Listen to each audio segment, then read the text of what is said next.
You know, some of the most important moments in history don't start with a celebration. They often start with a moment of profound loss. This is one of those stories. It's about how the sacred words of the Qur'an were gathered together, not in some quiet scholarly library, but right in the shadow of a terrible battle, driven by the very real fear that the revelation itself could be lost. So, let's get into how this all went down. Our story starts with a victory, but this was the kind of victory that felt a lot more like a wound. The Battle of al-Yamamah was officially over, but back in the city of Medina, for the leaders waiting, well, the silence was agonizing. I want you to just picture this for a second. The Caliph, Abu Bakr, is standing in the harsh, rocky terrain just outside the city.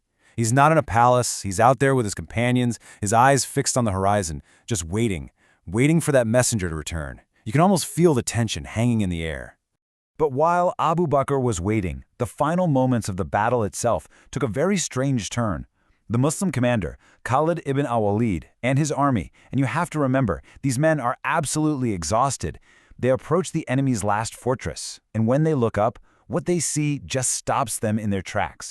What they saw was actually a brilliant deception, a clever bit of psychological warfare. The enemy leader, Mujja'ah, he knew the Muslim forces were at their breaking point. So what does he do? He orders the women inside the fortress to put on armor and stand on the walls. And to Khalid's weary eyes, it looked like the fort was still packed with fresh fighters, ready for another brutal fight. And you know what? The trick worked. Believing they were facing a reinforced enemy and wanting to spare his men from any more bloodshed, Khalid ibn al-Waleed agreed to a peace deal. The fighting was finally truly over. But as the dust settled, the real cost of this victory was about to become terrifyingly clear. 1,200. Just let that number sink in. That was how many Muslim martyrs had fallen in the battle. Back in Medina, any joy of victory was completely overshadowed by this staggering grief. It was an absolutely devastating loss. And right here, this is the crucial point of the whole story.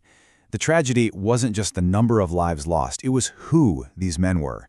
So many of them were the Hafaz, which means the preservers. These were the companions who had the entire Quran memorized in their hearts. They were living records of the revelation. And with each one that fell, a precious, living copy of the scripture was gone forever. This terrifying realization sent absolute shockwaves through the leadership in Medina. The grief from the battlefield very quickly turned into an urgent crisis. A mission that would change the world was about to be born from this disaster. The companion, Omar ibn al-Khattab, who is known for his incredible foresight, he rushes to the Caliph Abu Bakr. And this quote from Abu Bakr really captures the panic of the moment. Omar is saying, look at how many of the Hafaz we lost in just this one battle. What happens in the next one? And the one after that? He was afraid that huge parts of the Quran could literally be lost. The living record was mortal, and it was disappearing. Abu Bakr knew he was right. They had to do something, and they had to do it now. So he summoned one of the most trusted scribes of the Prophet Muhammad, peace and blessings be upon him, a brilliant young man named Zayd ibn Thabit. Zayd later said that if he had been asked to move a mountain from its place, it would have felt easier than the task that was just put on his shoulders. And so it began, one of the most meticulous, careful preservation projects in human history. And this wasn't some theoretical project. It was a physical, tangible mission to gather the scattered words of God from all around them. The revelation wasn't just sitting in a book somewhere. Zayd's mission was to find verses that were written on all sorts of raw materials. We're talking pieces of dried animal skin, words etched onto the rough, sun-baked surface of flat stones, scribbled on the fibrous texture of wide palm leaves, and even inscribed on the smooth, white surface of animal shoulder bones. And the method they used was incredibly strict. Zayd wouldn't accept a verse just because he found it written down. First, he needed that physical, written piece. Second, that written verse had to be matched by someone who had memorized it directly from the lips of the Prophet Muhammad, peace and blessings be upon him. And third, he needed 2 other witnesses to testify that yes, this was an authentic verse of the Quran. It was a 3-layered system to ensure absolute precision. So Zayd ibn Thabit and his team worked tirelessly, gathering, cross-referencing, verifying, piece by painstaking piece. The scattered fragments were finally coming together to form a complete text. But just as they were nearing the end, they realized one final piece of the puzzle was still missing. I mean, can you imagine the scene? All these scattered parchments and stones and bones have now been organized into a cohering collection.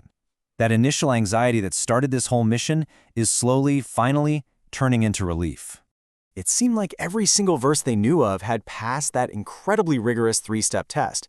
The entire revelation, from the beginning to the end, seemed to be there and accounted for. Except for one part. Zaid knew from his own memory that there were final verses to the 9th chapter, Surah At-Taba, that he still hadn't found in written form. The search intensified for this last, crucial fragment. And then he found it. And just listen to this verse. It speaks directly about the character of the Prophet Muhammad, peace and blessings be upon him. It describes his deep empathy, how it hurt him to see others suffer, and his incredible concern, kindness, and mercy for the believers. He found this final written piece with the companion named Abu Khuzaimah. And with that last verse verified, the mission was over. The physical collection of the Quran during the time of Abu Bakr was complete. The project born from so much grief had succeeded. But this whole process reveals something even deeper. I mean, why didn't Zayd just arrange the chapters in an order that made sense to him? The answer is this crucial concept, taqwifi. It means divinely ordained. The structure of the Quran, which verse follows which verse, and which chapter follows which chapter, that was not a human decision. It was divinely instructed. The Prophet Muhammad, peace and blessings be upon him, was taught the exact placement of every single verse by the angel Jibreel. And that's the big takeaway here. The words themselves were preserved on physical objects, on bone and stone, but their divine order was preserved in memory, in the teaching itself. The physical text and the memorized structure were two halves of a single protected whole. It really makes you ask, what does this tell us about the nature of revelation itself? That it isn't just a collection of words, but a divinely woven fabric.